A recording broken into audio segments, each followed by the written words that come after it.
What's up, guys? NBA talk. Second game of the night for us. This one is the Toronto Raptors versus the Detroit Pistons. Two Eastern Conference teams. Toronto Raptors, #1 seed in the Eastern Conference, trying to keep things up for them. They're on a great tear, man. Great tear. One of the best in the NBA right now. Up with the Golden State Warriors, the Houston Rockets right there with them. And then you have the Detroit Pistons, who are trying to get into the playoff picture. They're in the 9th spot behind the Milwaukee Bucks, who are in the 8th spot, who are falling down too.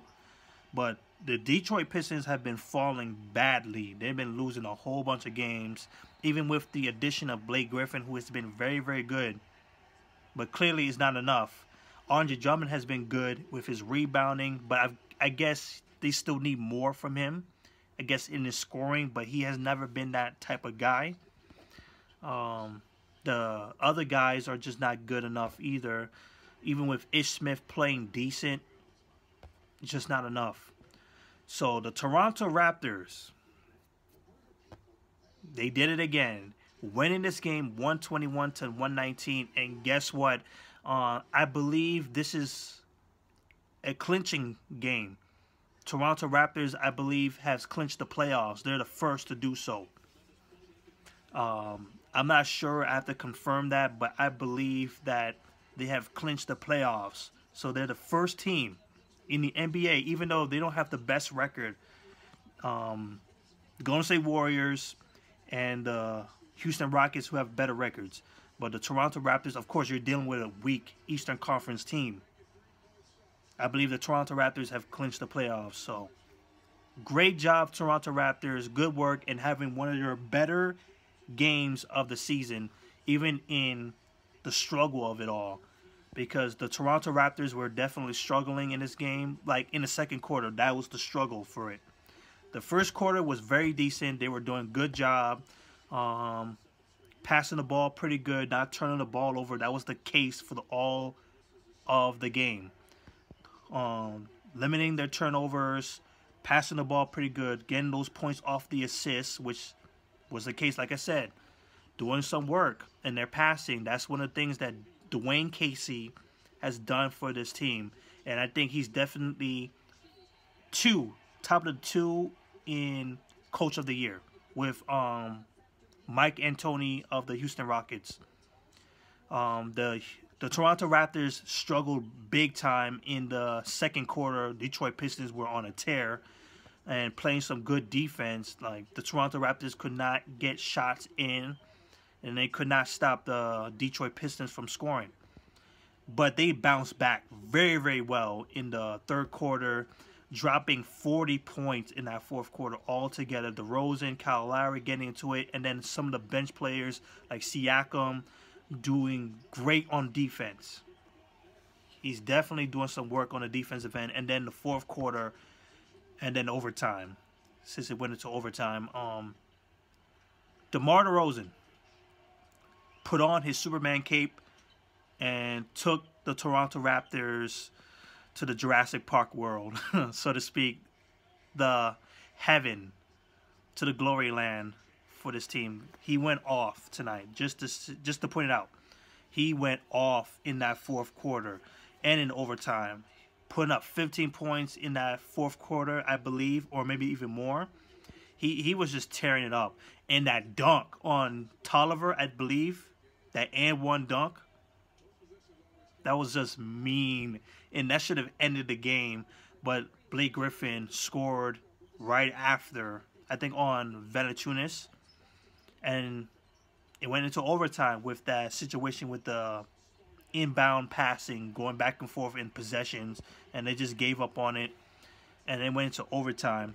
And then DeMar DeRozan, he put on the show, man. MVP, people. MVP candidate for sure. He's definitely in the top 10. He's definitely trying to squeeze into that 5. But I can't really say for sure. He's definitely having a quiet MVP candidate season. He's definitely top 10. No doubt about it. The way how he's gotten this team so many wins, #1 in the Eastern Conference, that shows a lot. And I think having your team this far, that goes into your MVP case. He definitely deserves that spot and deserves that conversation. So yeah, man. Toronto Raptors win this game 121-119 in overtime. DeMar DeRozan with 42 points, 4 rebounds, 6 assists, 16 out of 28 shooting, 2 3-pointers, 8 for 8 from the free throw line. A lot of them coming from the fourth quarter in overtime because he was clutch. Those and ones, that dunk and one, it was just fantastic. Like, he does a lot for this team. Kyle Lowry, 15 points, 15 assists, 7 rebounds. Very, very good. Didn't turn the ball over so much, only 3. And he made 15 assists in 41 minutes. And he only took 8 shots. I wish he could take more, but I guess there's a good reason why he's doing that. Valanciunas, 14 points, 11 rebounds. Like, he did well in the fourth quarter, even though he kind of let go of that Blake Griffin situation. He was running down the court very, very quick. Like, I love his transition. Like, he battled for the rebound, and he got some pivotal rebounding that was good for the team. Moving forward, Norman Powell in the starting lineup, he needs to stay there. 17 points, 7 out of 12 shooting, 3 3-pointers. He can spread the floor. He could be a scorer for you. He can shoot for you. And he could play defense. Better than OG. He had a fantastic season last year. I don't know why they put him out. Well, maybe he's coming off of an injury because I don't normally see him. But this is a good case to keep him in. Serge Ibaka got ejected in the second quarter, I believe, with that dumb situation for him. I don't know what happened. Like, he kind of went off the camera, off screen. And he was still talking to the referee after that situation where the Detroit player went to the free throw line. I'm still questioning on that. I guess that's why he was talking about it and got ejected off the bat. I didn't even see that he got a technical foul early on. So that says a lot. You got Siakam playing very good defense. I think he did play in the fourth quarter in overtime because I didn't recognize him. I recognized him in the 3 quarters. He was playing very good defense. And Fred VanVleet,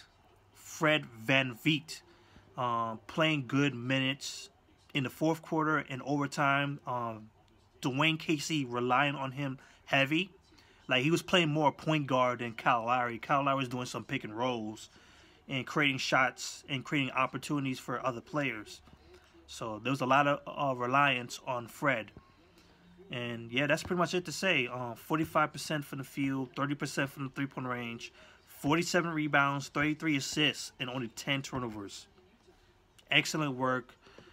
This is their 6th win in a row. Excellent. Blake Griffin for the Detroit Pistons, 31 points, 3 rebounds, 4 assists, 2 steals. Andre Drummond with 10 points and 21 rebounds. He didn't go to the free throw line, which is crazy, too. Reggie Bullock with 21 points and 4 assists. And then you got Ish Smith with 14 points. And that's all I'm going to really say. They shot 49% from the field, 50% from the three-point range, 50 rebounds, and 27 assists. And they still lost. They still lost. And it's really looking bleak right now. So, Toronto, I believe that they have clinched. Because right now I'm looking at their standings on ESPN. It says that they're clinched in the playoffs. So if this is true, congratulations to the Toronto crowd. I know my Toronto fans are gonna be loving it.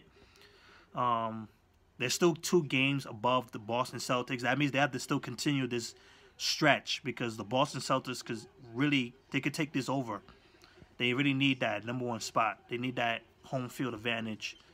So yeah, 9 in their last 10 games wins. The Detroit Pistons are 2-8 in the last 10. They've lost 4 times in a row. It's looking bleak for them. And Charlotte is right behind them too. So that's it, man. Toronto, salute to you.